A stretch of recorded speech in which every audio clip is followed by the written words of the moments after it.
Então vamos para mais um vídeo. Nas últimas aulas a gente falou um pouquinho sobre as populações aí da Ásia e da Europa, né? E agora vamos falar um pouquinho aí sobre Ásia, Europa e Oceania, ok? Mas antes da gente ir direto para esse conteúdo, vou mencionar alguns dados, né, da Oceania. A Oceania é formada aí por algumas ilhas, né? A Austrália é um exemplo, Nova Zelândia é outro, Papua é outro, aí Nova Guiné, né? As pirâmides etárias, né, da Ásia e da Europa são bem distintas. A Europa, você pode ver que, se você pegar uma pirâmide etária, você vai perceber que a maioria dos países tem uma expectativa de vida mais elevada e fazendo com que a base dessa pirâmide ela seja menor, tá? Porque os países que têm maior desenvolvimento têm uma tendência a ter a base da pirâmide menor, que é onde estão aí os jovens, né, as crianças, enfim, tá? As pirâmides etárias aqui da Oceania, mais especificamente da Austrália e da Nova Zelândia, elas são bastante semelhantes, porque são países que apresentam desenvolvimento econômico semelhante. Lembra que eu já mencionei em vídeos anteriores que quanto menor o desenvolvimento de um país, né, menores são as taxas de natalidade, então menor vai ser a base da pirâmide, tá?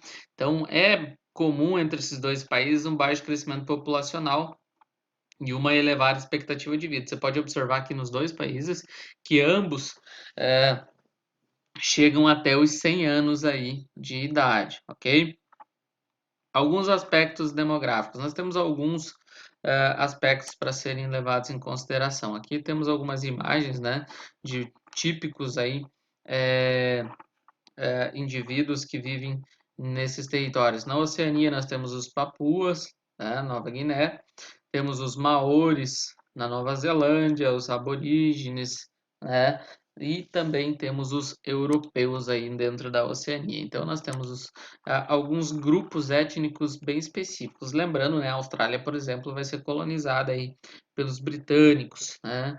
Então nós temos algumas classificações de povos bem específicos: os papuas, os maores, os aborígenes e os europeus aí como os indivíduos colonizadores desse território aí da Oceania. Então dá para a gente dizer que existe uma diversidade étnica aí dentro desses dois territórios.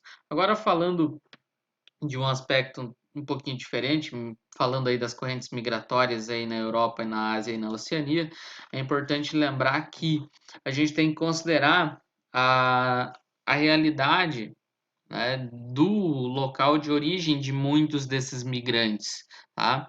Então, considerando a realidade da região de onde partem, né, esses indivíduos, como por exemplo ali a região de Darfur no Sudão, onde se encontra aí um dos principais campos de refugiados e inclusive é uma região de conflito, a gente pode perceber que, né, existem pontos de repulsão e pontos de atração, né? As regiões onde ocorrem os conflitos têm uma tendência a ser pontos de repulsão da população. São regiões onde você tem uma saída de indivíduos que buscam refúgio em determinados, né, territórios, né? Enquanto que países aí da Europa que apresentam um desenvolvimento muito bom, por exemplo, acabam se tornando pontos de atração, né? Então, essa população muitas vezes sai ali, por exemplo, do Sudão, Sudão do Sul, e tentam migrar aí, por exemplo, para a Alemanha, para França, para territórios que apresentam um desenvolvimento um tanto quanto eh, maior, né, do que o seu território. E, obviamente, muitos fogem dos conflitos, né? Então, como se comportam os fluxos migratórios na Oceania? Se você observar aqui, né, entre regiões, você tem, né, alguns locais, né, Índia, Irã, né?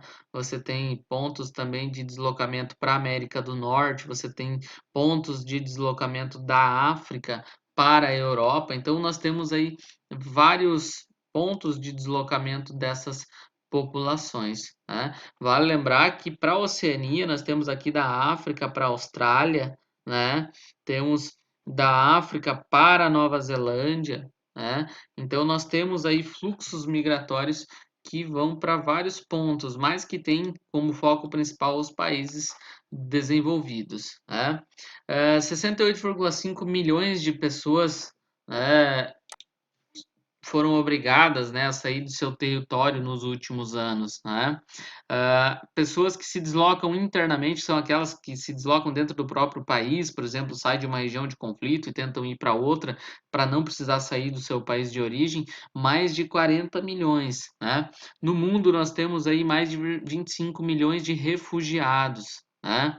A ONU tem a Acnur, né, que é o Alto Comissariado das Nações Unidas para Refugiados, que visa aí controlar e inclusive auxiliar esses indivíduos que são obrigados a sair de seus territórios e são recolhidos como refugiados em várias nações, né?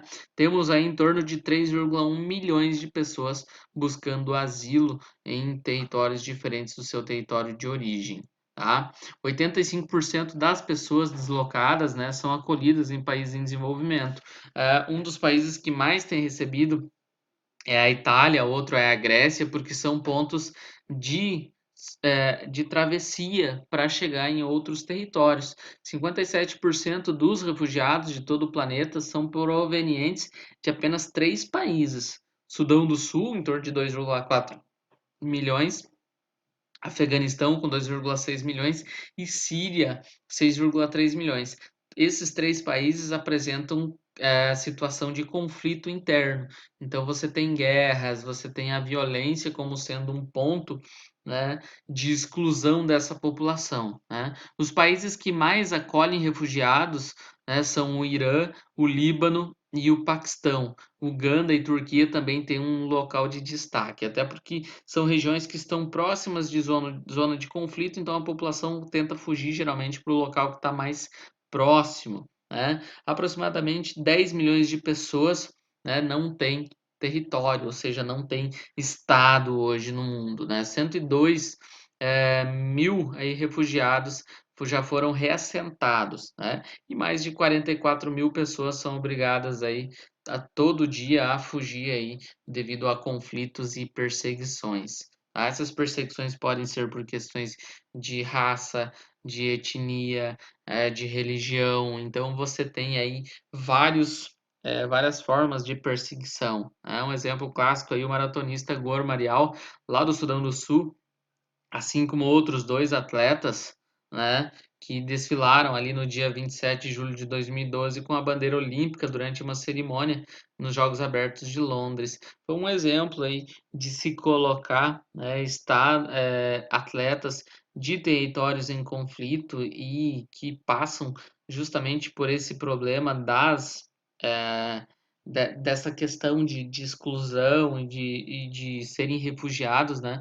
Um exemplo clássico aí de você mostrar reconhecimento para essas pessoas, que não é um problema você ter esses indivíduos no teu território, mas o que você puder ajudar, você tem que ajudar, tá? Então, esses indivíduos aqui, eles acabaram circulando com a bandeira da cerimônia. Philip Van Hout, né, atleta de vela, e o judoca Reginaldo Wind também desfilaram com o estandarte de cinco anéis por causa do desaparecimento de seu país, as Antilhas Holandesas anexadas pela metrópole europeia em 2010. Então a gente tem aí aqueles indivíduos que hoje estão sem pátria, mas que têm um reconhecimento internacional também. Tá? A migração forçada pela fome é um problema também, né? Principalmente na África. Né? Então muitas pessoas acabam saindo do seu território de origem para tentar encontrar a sua sobrevivência em países que apresentam um desenvolvimento relativamente maior que o seu, né? Por motivos geográficos e econômicos, algumas nações europeias têm números maiores aí de pedidos de asilo. A Alemanha, por ser o país mais industrializado, né, da Europa, então apresenta aí um grande número de pedidos de asilo. A Itália, por ser um ponto de travessia entre a África do norte, a parte do norte da África, aqui em direção à, à Europa. Então, a África acaba sendo um ponto de travessia desses indivíduos e muitos acabam ficando e pedindo asilo na Itália. Né? Então, são territórios que acabam tendo um número maior de pedidos. Então, conforme vai o desenvolvimento, conforme a receptividade desses indivíduos, eles vão pedindo asilo aí nesses países. tá? Nós temos um tratado, né, que é o chamado Espaço de Schengen, que foi criado em 1985, que foi assinado por 26 países, que possibilita o livre trânsito de imigrantes por determinados países. Então, muitos imigrantes tentam entrar dentro desse espaço de Schengen, que lá eles não podem ser impedidos de circular, né? Em muitos países, inclusive a Itália, vem pedindo aí para cancelar ou pedindo a sua saída aí desse acordo, né? Então você tem aí o espaço de Schengen como uma forma de proteção, inclusive, desses indivíduos, tá? Vale lembrar que as guerras aí são um dos principais fatores de exclusão aí da população de seu território, tá? A Ásia, né, apresenta aí um grande problema, que é a chamada, não só a Ásia, né, mas vários países do mundo, inclusive o Brasil, vem sofrendo aí com o que nós chamamos de fuga de cérebros, que são aquelas pessoas que têm um alto grau de formação, acabam indo buscar emprego em outros países, né? Então não conseguem emprego no seu país de origem e vão para outros países para trabalhar. Um exemplo clássico aí do Brasil mesmo, né? Os grandes cientistas brasileiros muitas vezes estão atuando em faculdades do exterior, em laboratórios, em empresas aí do exterior, né? Por não conseguirem emprego aqui no nosso país, né?